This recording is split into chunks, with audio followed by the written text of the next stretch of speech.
Hello everyone. हमने पिछले class में देखा था थेराप्यूटिक प्रिविलेज। अब अगले क्वेश्चन की बारी है। तो नेक्स्ट क्वेश्चन है duties of physician to the sick. जो बीमार व्यक्ति है उसके प्रति फिजिशियन का क्या क्या ड्यूटी है, इसके बारे में लिखना है। तो सबसे पहले फिजिशियन और sick means physician patient relationship. Physician patient relationship, एक तो इसके बारे में बात करेंगे, और लीगल एंड एथिकल बाइंडिंग। तो फिजिशियन एंड पेशेंट रिलेशनशिप या डॉक्टर पेशेंट रिलेशनशिप, इसमें ये बेस्ड किस पे होता है? Based on trust, confidentiality,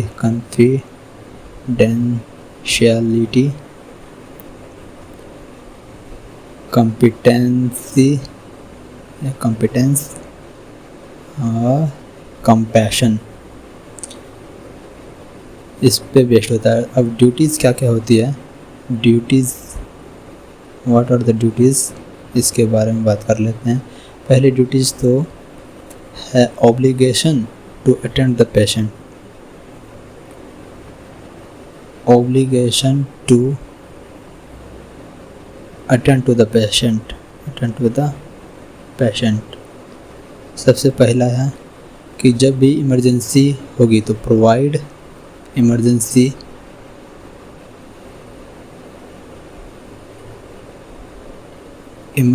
medical care regardless of remuneration. जो अपने काम का पैसा लेता है, जो फी फॉर द वर्क है, जो अपने काम के लिए पैसा लेता है, उसको बोलते हैं रिम्यूनरेशन। अब उसके रिगार्डिंग जो भी उसका फ़ी है, उसके रिगार्डिंग उसको सबसे पहले medical care, emergency medical care उसको देना है, एंड वो रिफ्यूज़ नहीं कर सकता है।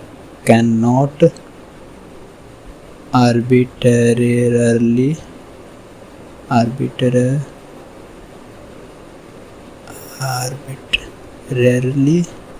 Refuse the treatment on duty. जब वो ड्यूटी पे होगा तो ऐसे ही बिना किसी कारण से रिफ्यूज़ नहीं कर सकता है।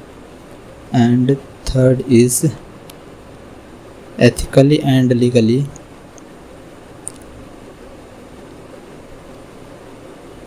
Abandonment of patient is not permitted.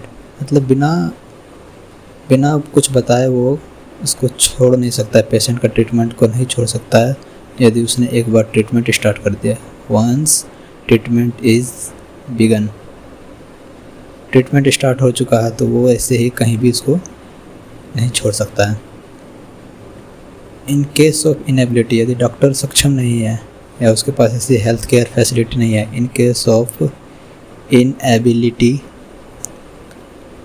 The physician must refer the patient appropriately।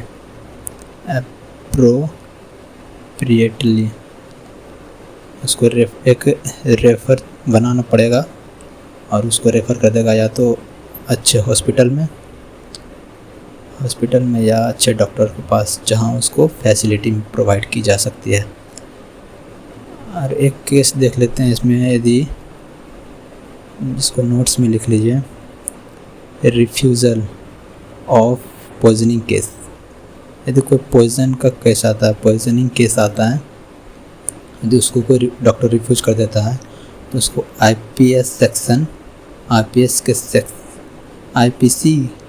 IPC के सेक्शन 304 304A के अंडर उसको पनिश किया जा सकता है, या उसको कुछ चार्ज लगेगा, या फिर उसका सर्टिफिकेट कैंसिल हो सकता है। एंड सेकंड वन इज़, एक तो पेशेंस होना चाहिए, डेलिकेसी एंड सीक्रेसी, गोपनीयता होनी चाहिए, secrecy. Physician must maintain professional behaviour and avoid anger and rudeness. इस सबको नहीं अप्लाई करना है, एंगर सबको छोड़ देना है। एंड पेशेंट की डिग्निटी और प्राइवेसी का ख्याल रखना है। मस्ट रिस्पेक्ट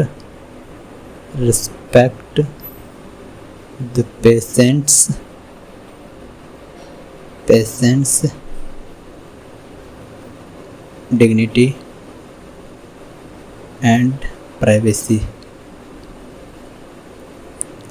यदि डिस्क्लोज भी करना है, उसके disclosure of information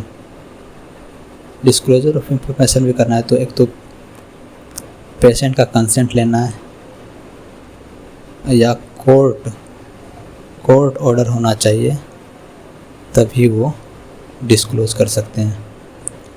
and third one is prognosis and communication. Prognosis क्या है उस ट्रीटमेंट का, और कैसे बात करना है पेशेंट से। इसमें physician must be honest, physician must honestly communicate with the patient about diagnosis, progress of treatment and prognosis of the treatment with patient। ये सब पेशेंट को बताना चाहिए। यदि पेशेंट सुनने की हालत में नहीं है तो उसके फैमिली मेम्बर को बताना ही पड़ेगा। And avoid giving false hope नहीं देना है, फॉल्स ऑप्टिमिज्म नहीं दिखाना है कि आप ठीक हो जाइएगा। कोई विकलांग है, दिव्यांग है, उसका पाँव कटा हुआ है, आप उसको बोल दे कि 10 दिन में हम उसको दौड़ा के दिखा देंगे, तब तो गलत है, वो फॉल्स है, हो ही नहीं सकता है वो। एंड ओवरली पेसिमिस्टिक, ज़्यादा निराशावादी भी नहीं होना है कि अब नहीं चल सकता है तो मर ही जाएगा, ऐसा नहीं बोलना है उसको। इस दोनों के बीच में ऑप्टिमिस्टिक व्यू और पेसिमिस्टिक व्यू दोनों में तालमेल बैठा के रखना है। And compassionate communication is the key in, या तो वो टर्मिनल इलनेस हो या क्रोनिक इलनेस हो। इसमें दया भाव से बात करना है उनके साथ, क्योंकि उनके पास टाइम नहीं है अब ज़्यादा ज़िंदा रहने का। And fourth one is continuity of care.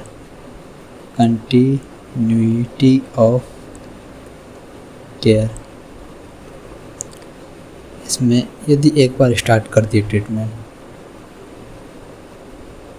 Once treatment is initiated, then physician must not discontinue treatment किसके द्वारा, फिजिशियन के द्वारा, without giving proper information, without giving proper notice. यदि due process must be followed, मतलब यदि उसके पास इलाज नहीं है या उसके पास सुविधा नहीं है तो वो ट्रांसफ़र कर सकता है अपने पेशेंट को, ट्रांसफ़र टू अनदर डॉक्टर और अनदर हॉस्पिटल, अनदर डॉक्टर या hospital. And fifth one is rational treatment and prescription. Rational treatment and prescription होना चाहिए, मतलब साइंटिफिकली अप्रूव्ड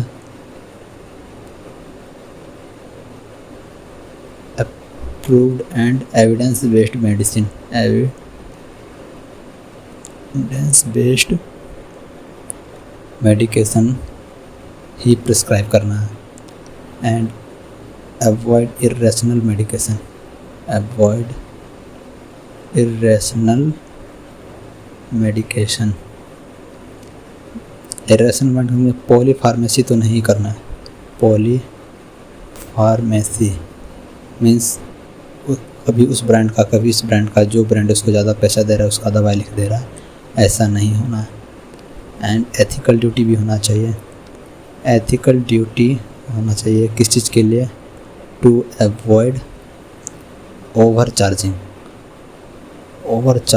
और exploitation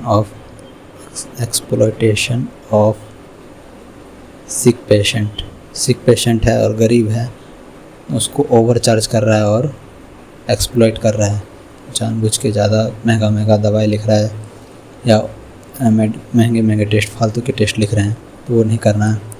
and sixth one is maintain medical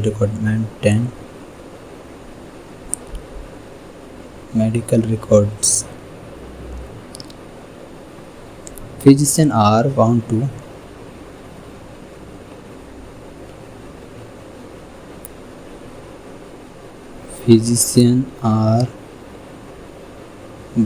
to maintain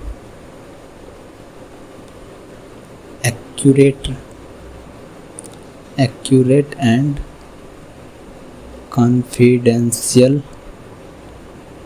medical record. कब तक? At least for 3 years. And यदि request किया जाए किसके द्वारा? पेशेंट और कोर्ट, तो उसमें उसको फर्निश करना पड़ेगा, प्रोवाइड करना पड़ेगा summary of medical record within 72 hour. 72 घंटे के अंदर उसको एक समरी जारी करना पड़ेगा कोर्ट और पेशेंट के लिए, यदि कोर्ट मांगता है या पेशेंट मांगता है तो करना पड़ेगा.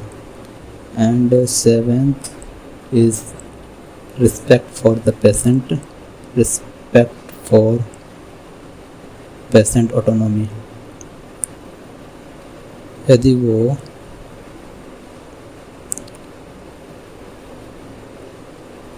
एक तो must take informed consent before invasive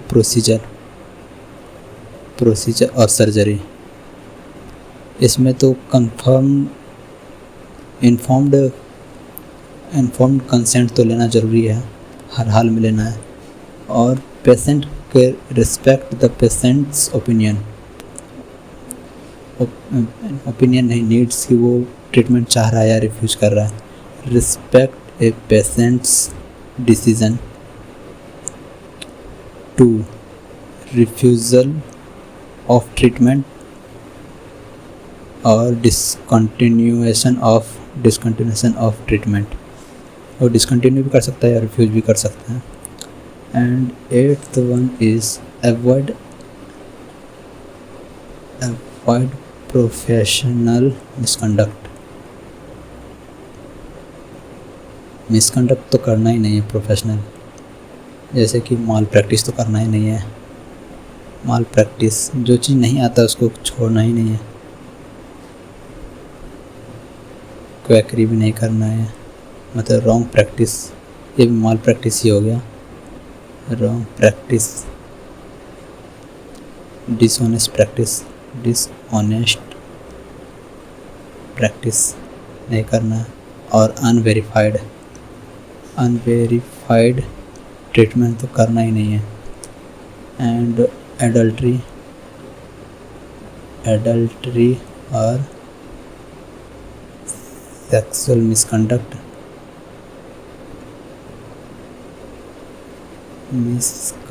नहीं करना है। And act of sexual misconduct, act of exploitation तो करना ही नहीं है। एंड 9th वन इज़ जो फ़ी होना चाहिए, प्रोफेशनल फ़ी होना चाहिए। प्रोफेशनल फ़ी कैसा होना चाहिए प्रोफेशनल? इसमें क्या होगा, एक तो रीजनेबल प्राइस होना चाहिए, reasonable price and previously disclosure of the price. Start होने से पहले previously disclose the price before the start of treatment, उसको पहले बता देना है। And must not insist for the fee insist on payment before rendering emergency care करने से पहले पैसा नहीं मांग सकते हैं। पहले आप उसको इमरजेंसी में जाकर ट्रीट कर पाएंगे और आप बोल देंगे कि इतना रुपये लगेगा, लेकिन वो पैसा नहीं है तो उसके बाद भी आपको उसको इमरजेंसी केयर देना पड़ेगा, कम से कम स्टेबल करना पड़ेगा। And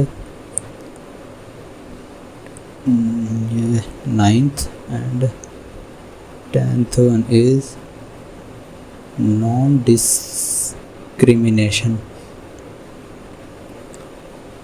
because all patients are equal, तो डिस्क्रिमिनेशन नहीं होना चाहिए। not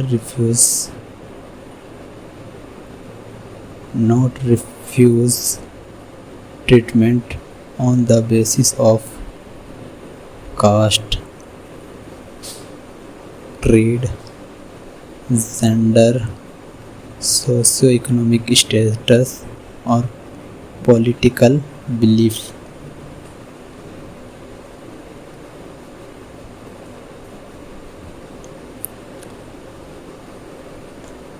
ये था। अब इसके बाद इसका यदि आप हैंड रिटन नोट्स आप चाहते हैं तो टेलीग्राम चैनल है, डिस्क्रिप्शन में लिंक दिया हुआ है टेलीग्राम चैनल का, उसको सब्सक्राइब कर लीजिए। एंड इस यूट्यूब चैनल को भी सब्सक्राइब कर लीजिए। इस पे AKU एंड BUHS इनके PYQ का सॉल्यूशन अपलोड होते रहेगा। PYQ का सॉल्यूशन अपलोड होगा, तो इसको सब्सक्राइब कर लीजिए। Thank you.